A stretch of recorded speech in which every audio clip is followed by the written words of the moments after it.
మధ్య ఎక్కువ మాట్లాడుతున్నావంటే క్లాస్లో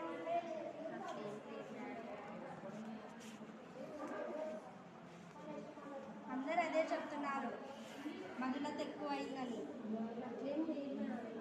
బాగా చదివితేనే చూడు, నీ మీద చాలా ఎక్స్పెక్టేషన్స్ పెట్టుకున్నా, నువ్వే క్లాస్లో ఫస్ట్ వస్తావా.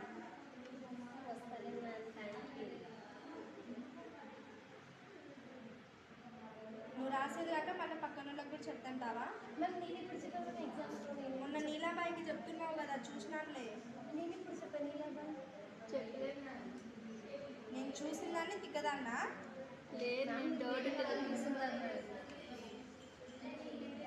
ఎందుకు ఈ క్వశ్చన్ కొంచెమే రాసినావు? నేను ఎంత చెప్పినా నువ్వేం రాసినావమ్మా? అసలు నేను ఇక్కడ ఫస్ట్ పాస్ అనే చెప్పలేదు, సెకండ్ పాస్ చెప్పింటా. ఇట్లా రాస్తే ఎట్లా మధు, మార్క్స్ పోతాయి చూడు, చాలా ఇబ్బంది పడాల్సి వస్తుంది నువ్వు.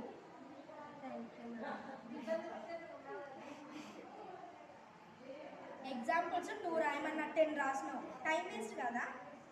2 మార్క్స్కి 2 ఎగ్జాంపుల్స్ స్టార్ట్ కదా.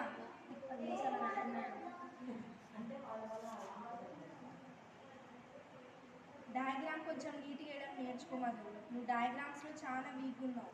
మేడం హ్యాండ్ రైటింగ్ కూడా మేడం. రైటింగ్ కొంచెం పర్లేదులే మధ్య. చూడు, నేను 50 మార్క్స్కి వెళ్తే నువ్వు 48 తెచ్చుకున్నావు.